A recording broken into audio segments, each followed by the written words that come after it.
Oi, pessoal, estamos de volta agora com a questão de número 196. Sobre o poder constituinte, marque a única opção correta.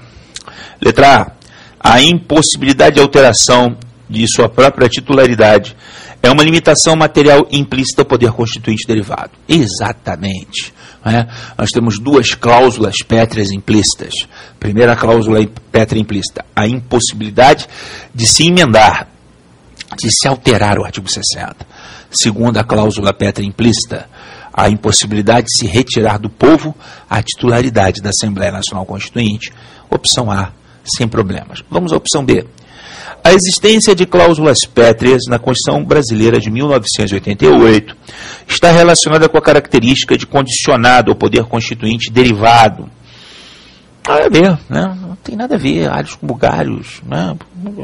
Cláusula pétrea significa rigidez, Constituição escrita, né? Controle de constitucionalidade, não tem nada a ver com poder sucedâneo, poder constituído derivado, conforme queiram.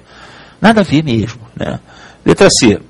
Como a titularidade da soberania se confunde com a titularidade do poder constituinte, no caso brasileiro, a titularidade do poder constituinte originário é do Estado, uma vez que a soberania é um dos fundamentos da República Federal do Brasil. Também nada a ver, né? A soberania pertence ao povo, a gente já sabe disso. Conhecimento básico de teoria geral do Estado, também nada a ver. Letra D. A impossibilidade de a Constituição Federal ser emendada na vigência de estado de defesa se constitui uma limitação material explícita ao poder constituinte derivado? Não, é limitação circunstancial explícita. Material são as cláusulas pétreas, quer dizer, aquelas matérias não podem ser, aquelas matérias que estão na Constituição não podem ter o seu alcance reduzido, não podem ser abolidas.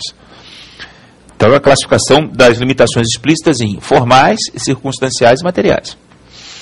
Letra E. O poder constituinte originário é inicial, porque não sofre restrição nenhuma limitação imposta por norma de direito positivo anterior.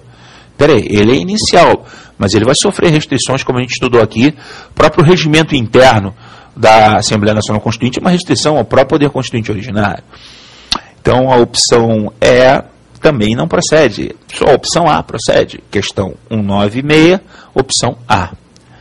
O candidato podia ficar aqui em dúvida, né, entre a A e a E. Seria uma única dúvida razoável aqui, mas, sinceramente, a opção A é muito clara. Questão 197. Sobre a ação direta de inconstitucionalidade, ADI, marque a única opção correta. Letra A. Não há possibilidade de ser conhecida pelo Supremo Tribunal Federal uma ação direta de inconstitucionalidade na qual se discute a constitucionalidade de um decreto. Depende. Só porque é um decreto, não vamos ser preconceituosos. Só porque tem o nome de decreto, não quer dizer que esse decreto não possa estar criando, modificando, revogando relações jurídicas. Esse decreto, ele pode ter caráter genérico e abstrato. E se ele tem caráter genérico e abstrato, ele pode ser objeto de ADI. Por exemplo, um decreto autônomo do presidente da República, nos termos do artigo 84, inciso 6, uma daquelas duas possibilidades da linha A ou B. Não vejo por que esse decreto não possa ser objeto de controle abstrato, porque ele tem caráter genérico. Então, a opção A não me parece correta, mas, por via das dúvidas, vamos para a opção B. Pode ser proposta ação direta de inconstitucionalidade em relação a qualquer lei distrital, em razão da equivalência do Distrito Federal dos Estados-membros. Está errado. Se a lei distrital ela trata de matéria afeita à competência municipal, por exemplo, major IPTU, ela não pode ser objeto de ADI no Supremo. Só quando está tratando de competência afeita à competência do Estado-membro. Então a letra B está errada com certeza. Letra C. Mesmo sendo equivalentes às emendas constitucionais, os tratados internacionais sobre direitos humanos, que forem aprovados em cada casa do Congresso Nacional em 2 turnos de votação, por 3/5 dos votos dos respectivos membros, poderão ser objeto de controle de constitucionalidade por meio de ação direta de inconstitucionalidade. Perfeito, poderão.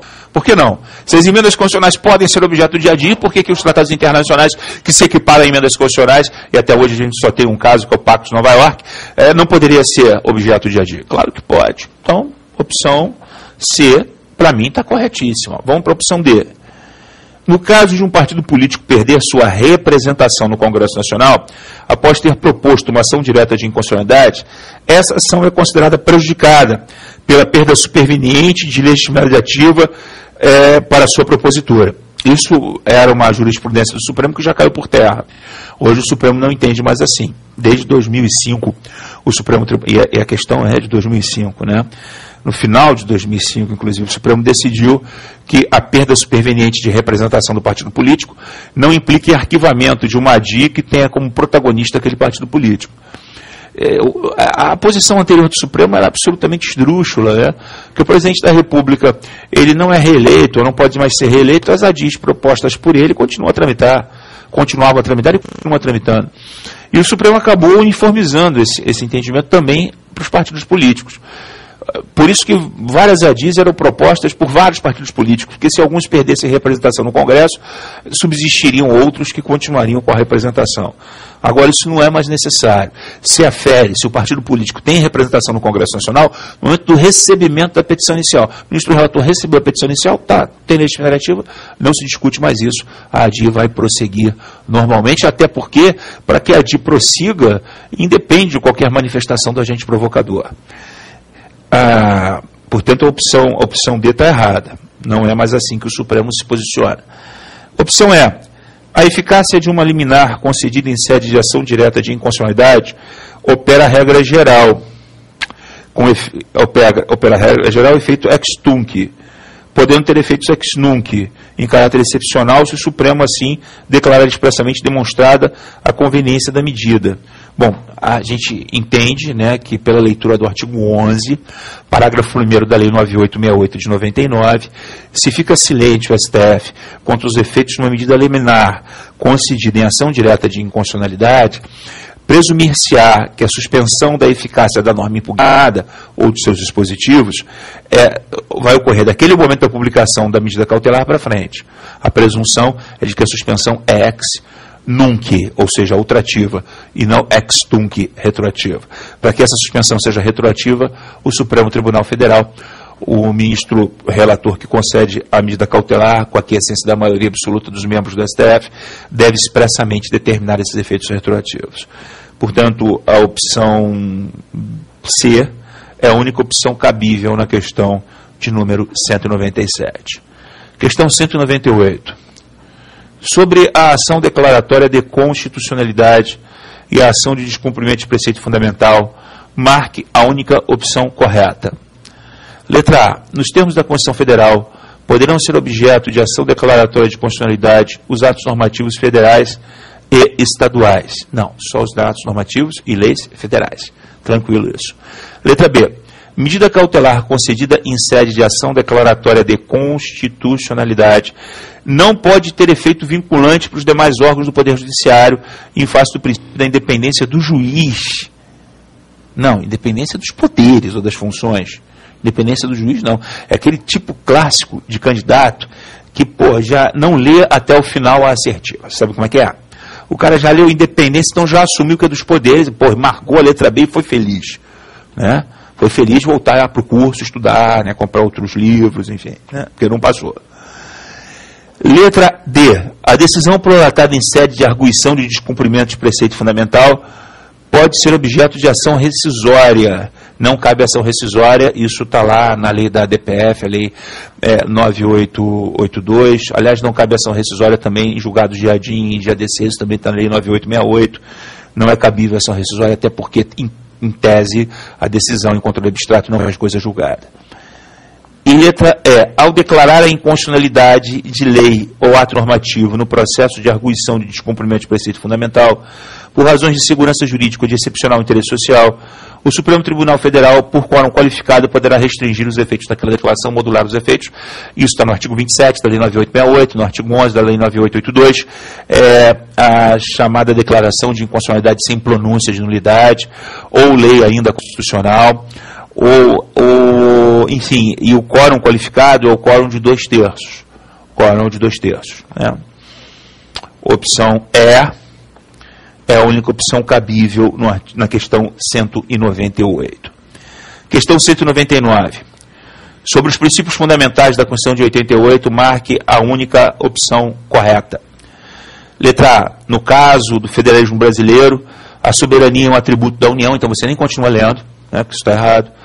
Letra B. A adoção da dignidade da pessoa humana como fundamento da República Federativa do Brasil tem reflexos no texto constitucional brasileiro, tanto na ordem econômica quanto na ordem social. O princípio da dignidade da pessoa humana leva ao princípio do mínimo existencial, como a gente já explicou aqui, né? Isso é perfeito, né? Letra C.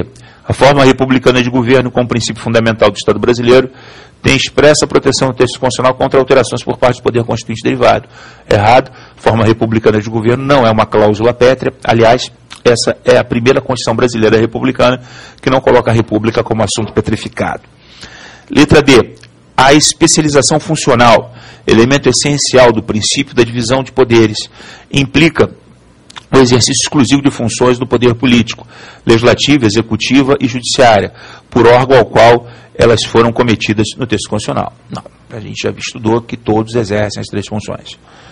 E a letra E, segundo a doutrina, o princípio do Estado democrático de direito resulta da reunião formal dos elementos que integram o princípio do Estado democrático e o princípio do Estado de direito. Não, na verdade, a doutrina explica que no início era o Estado de Direito, Constituição de 1891, primeira Constituição Republicana, onde só havia legalidade. A legalidade ela era a fonte única de responsabilidade do Estado. Aí depois a gente evoluiu em 34 para a noção de Estado social de direito, quer dizer, a gente sai da noção de Estado de direito e passa para a noção de Estado social de direito. A Carta de 34 foi muito influenciada pela Constituição Alemã, a Constituição de Weimar de 1919, e era uma carta que se preocupava no seu texto já com os chamados direitos sociais. Muito mais por conta do medo que se instalou no Ocidente, depois da Revolução Czarista de 17, com a instalação da ditadura do proletariado, pelo menos era o que se imaginava no primeiro momento, na Rússia. Então, as potências do Ocidente começaram a estabelecer uma intervenção do Estado na relação de produção. Então saía de cena a escola clássica de Adam Smith, a escola liberal de Adam Smith, o Estado liberal, o Estado fisiocrata de François Quesnel, do laissez-faire, laissez-passer, o Estado que não deixa passar, deixa ficar, o Estado que não se mete na relação entre trabalhador e empregado, né? Isso é colocado de lado, e começa a se dar alguma proteção do Estado à parte suficiente economicamente, ou seja, ao empregado. Então o empregador começa a ter deveres, começa a surgir a limitação da jornada de trabalho, surge o 13º salário, as férias, quer dizer, uma série de garantias trabalhistas que vão surgindo a partir da Constituição de Weimar e, aqui no Brasil, a partir da Constituição de 34, com Getúlio chegando ao poder, com o populismo de Getúlio, o surgimento do chamado direito do trabalho. Aí, com a Constituição de 37, a gente tem um grande retrocesso nesse aspecto, né? Embora Getúlio mantenha uma política populista, é uma Constituição extremamente autocrática, até que em 46 se retoma a Carta de 34, e aí sim você tem o Estado Social de Direito novamente em vigor. Vem o regime militar, e depois do regime militar, em 88, a gente dá um salto quantitativo e qualitativo, sai da noção de Estado Social de Direito para a noção de Estado Democrático de Direito, onde já existem duas vertentes de poder. De um lado, o titular do poder, o povo, daí a noção de democracia, né? E do outro lado, a legalidade, a lei, e pontos de contato entre aqueles que são legitimamente administrados com aquele que é legalmente administrador, porque foi eleito para isso. Então aí se forma a noção de Estado Social de Direito. Hoje já afirmam que nós já não temos mais um Estado democrático de direito no Brasil, nós temos um Estado constitucional democrático de direito, que já seria uma evolução do Estado democrático de direito, mas a questão não entra por essa seara. Portanto, essa letra E está completamente errada, dá a impressão de que se pegou um fragmento do Estado de Direito, um fragmento do Estado Social de Direito, e se transformou no Estado Social de Direito, quando na verdade houve uma evolução significativa, inclusive com a adoção de um capitalismo social-democrata, que rivaliza com o capitalismo neoliberal do outro lado. Então, não dá para dissociar essa noção política da noção econômica. Então, a única opção possível na questão 199 é a opção B de bola. Questão 199, opção B de bola. A gente volta na próxima aula.